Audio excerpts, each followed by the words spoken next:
A little while back, Arrtx very kindly gifted me this gorgeous set of pastel alcohol markers that they offer.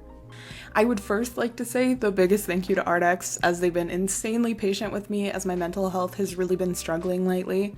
I've actually had these markers for probably around 4 months now, so this video took me way longer than anticipated to actually put together, so big thank you to Arrtx for being understanding and letting me take the time I needed to actually get around to using these markers. If you've followed my channel for a while, you've probably seen me use other sets of Arrtx markers before, but this set is the first of theirs that actually has brush nibs that I've been able to get my hands on. Their specific line with brush nibs is called OROS, and as soon as I saw them being released a while back, I knew I wanted to give them a shot eventually. I'm personally okay with using alcohol markers that don't have a brush nib, as I've tried a handful of different brands, and it's honestly not a huge necessity for me for alcohol markers to have brush nibs, but it really does help a ton with blending, and as a whole, brush nibs feel a lot more comfortable to work with alcohol markers in my opinion. As always, the presentation that Arrtx offers through their products when it comes to physical appearance is so above and beyond. This set specifically comes with this really cute traveling case to store the markers, which is really nice for on-the-go work. The case is made of really nice canvasy material, and inside it has elastic to hold the individual markers, as well as little pouches on each section for extra security. I'm never the biggest fan of marker cases that are intended for traveling, since I do pretty much all of my artwork at home, and cases like this tend to just take up a little bit of extra time when it comes to grabbing and putting away markers. But if you're looking to bring markers or any kind of pens with you out and about, this case is super cute, very sturdy, and can hold a lot of different kinds of art supplies, which is super nice. As far as the actual set of markers goes, I have loved Arrtx markers every single time I've tried them. They're by far the most aesthetic, pretty alcohol markers I've ever tried, just solely alone with their physical appearance. I really like the colored edge caps and the fact that they have kind of a cloud shape to them. They're very pretty. But as far as this set specifically goes, this set has a really good selection of pastel colors. The color selection itself isn't dispersed very equally, as it's pretty apparent that this set has more pinks and blues compared to the other colors, but it's still a really nice, well-rounded set of pastels that has a great color selection if you're starting up building a set of pastel markers. It's also super cool to see how a lot more affordable brands have been able to produce really comparable Copic alternatives recently. When I first started using alcohol markers, which was probably 8 or so years ago honestly, there really weren't that many well-reviewed alternatives to Copics. Pretty much all that was on the market to my knowledge when I first started getting into alcohol markers was Copics, and as well as Prismacolor alcohol markers. And as other brands started popping up over the years, they always had bullet nibs as opposed to brush nibs, or if they did have brush nibs, they were absolutely garbage. And on top of that, they were pretty much no pastels in their color range. So seeing more and more brands, more and more affordable brands like Arrtx putting out not only cheaper alcohol markers that still hold a really high quality, but on top of that, they have sets that offer really nice brush nibs that hold up, they're sturdy, they're bouncy, they will not fall apart immediately, as well as a huge selection of pastel markers. It's just super nice for both newer artists and artists who have been at it for a lot longer to actually be able to get their hands on them. When I first started using alcohol markers, I was a teenager and I didn't have a ton of money, but on top of that, it was difficult for me to order things online, so my art supply selection was pretty much based off of what I could find in local stores like Michael's and Hobby Lobby. So as far as cheaper alternatives go, I remember seeing Michael's brand of alcohol markers, and I was really interested in them because they were so much cheaper than Copics, but after seeing reviews for them online after a certain point, it was oof, these are really bad quality, because I guess the brush nibs themselves would literally fall apart as you were using them. They were not sturdy, they were not good at all. So even though these aren't ones that you can find in store, they're very inexpensive online, especially when compared to other alcohol markers like Copics, where they generally run you between like $5 to $8 a marker, which is absolutely insane and so much money to put towards a set and like getting a good color selection. So sets like these are super nice because even if you don't have any alcohol markers at all, this is still a really nice starting set where you can lay down pastel colors, and in layering them over and over, you can actually get some decent pigment out of a lot of these pastel markers. And then if you wanted to, you can either get like further sets in the future, or you can layer colored pencils on top of them, which is something that I've really enjoyed doing lately, is working with alcohol markers and colored pencils, just because you can add extra pigment in there and you can get different textures on your artwork, which is something that I used to despise.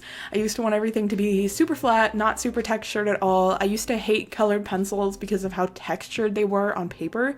Even when it came to like Bristol paper and stuff like that, I was not a fan of the lack of smoothness that was present. But recently, in the past couple of years, I've really started to embrace that and enjoy it, and enjoy having very obviously mixed medium artworks and stuff like that. So this is a great set for doing any of that. As far as the actual art in this piece goes, I actually ended up doing these a while back. It's probably been about a month or two since I sat down and did these sketchbook spreads. I've just been way too intimidated to sit down and do a voiceover and edit everything, so it's taken me a really long time to actually finish this video from start to finish. But at this point in time, I hadn't drawn in quite some time. This was me trying to push myself to sit down and do some kind of artwork in that moment. So I just wanted to stick with something that is super simple and super comfortable. So I just decided to draw little pastel cats with plants, which was actually super, super fun. It was such low stress because it's something I'm super comfortable with. So definitely drawing something in my comfort zone was very good for me in this moment. And as you'll see in the rest of this video, I did go ahead and finish the entire spread of this sketchbook, which was really going above and beyond for myself at the time. And even right now, I still haven't been doing a ton of traditional artwork. Like, I've been trying to draw more and more lately, but a lot of it has actually been digital art because I'm slowly getting towards preparing for a new shop update. So I made new sticker designs, I made new charm designs, a bunch of stuff like that. And traditional art has definitely fallen on the back burner for me, which isn't intentional by any means. I'm just grateful that I'm making some kind of art right now. Especially when it comes to shop stuff. I haven't really done anything for my shop since May. I haven't added really many new products. I had a little originals listing situation where I just posted a bunch of my original artwork on there because after getting out of the hospital, and Aslan has had 2 dental surgeries in the past couple of months here, which has been insanely expensive, I needed money, so I sold some originals. But aside from that, I haven't made like any new stickers, I haven't done any new manufacturer orders, but very excitingly, I recently placed another Vogue Race order with a very large handful of a bunch of different kinds of stuff, so I'm super, super excited to share that with you guys. I've teased everything to my patrons, and we're all very excited. So hopefully that package will come soon, and then I will share it with my patrons first, and eventually get everything together to actually launch a shop update for the first time in nearly 6 months, which I don't fault myself for because obviously my mental health has been tanking ridiculous amounts for the past about 6 months.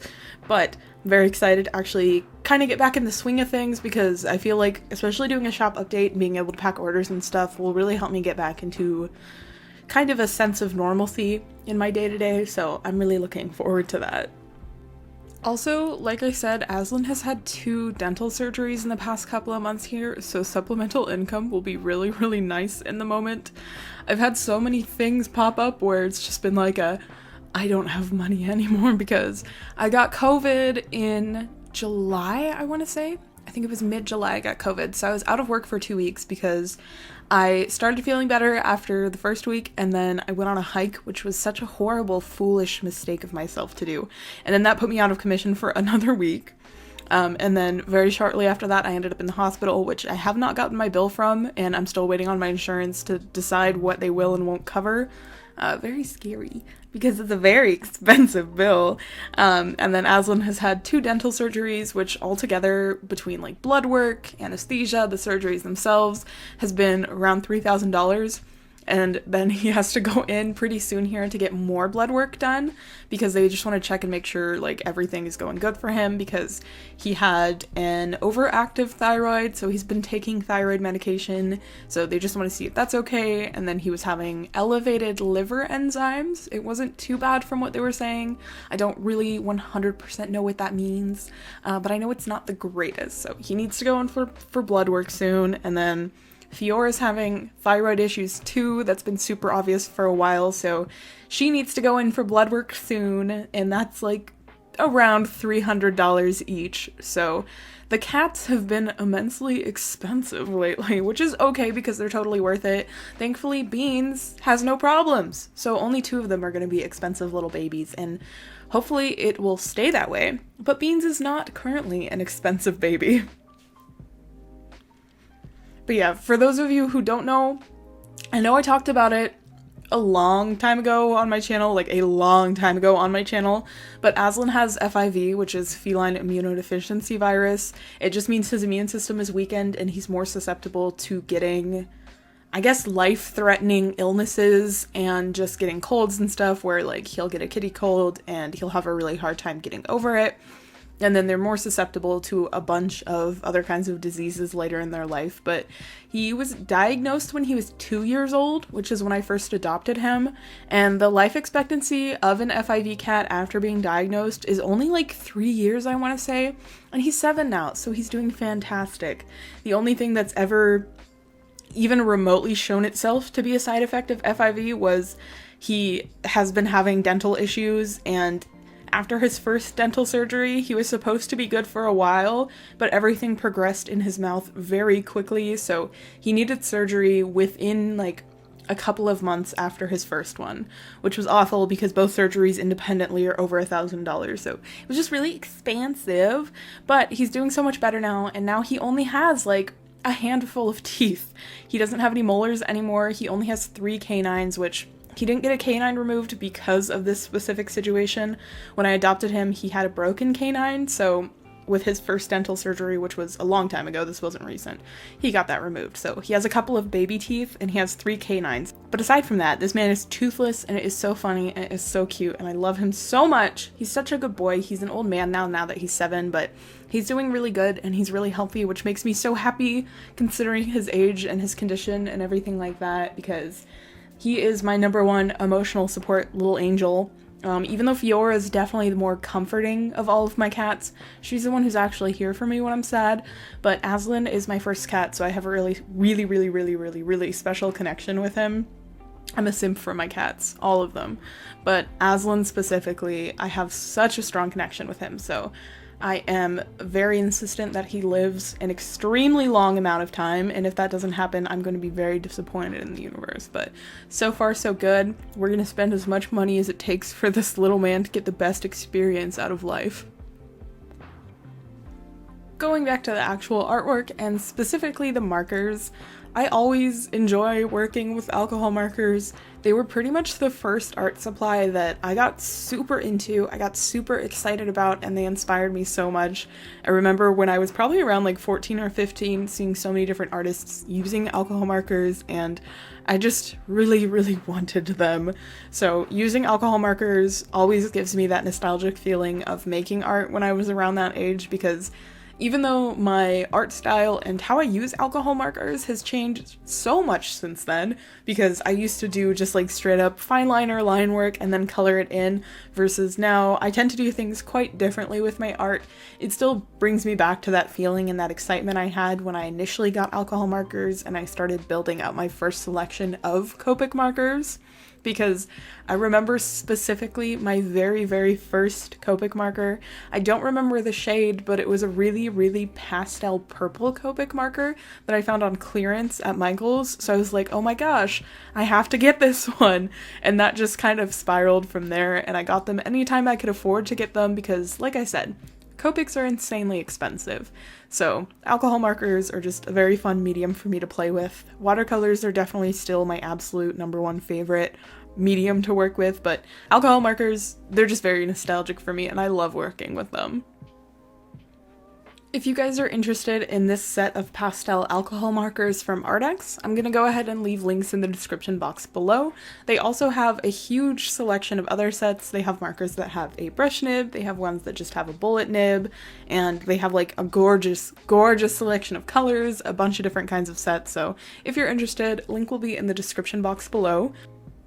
And again, thank you guys so much for watching and sticking around with me, as my mental health has been struggling for the past many months now, and my upload schedule has been pretty much non-existent, so I've been really quiet on social media, and I'm slowly trying to get back into the swing of things and change that, just because making videos as a whole makes me happy. So little baby steps as far as that goes. But thank you so much to everyone who has stuck with me through this. I really appreciate it.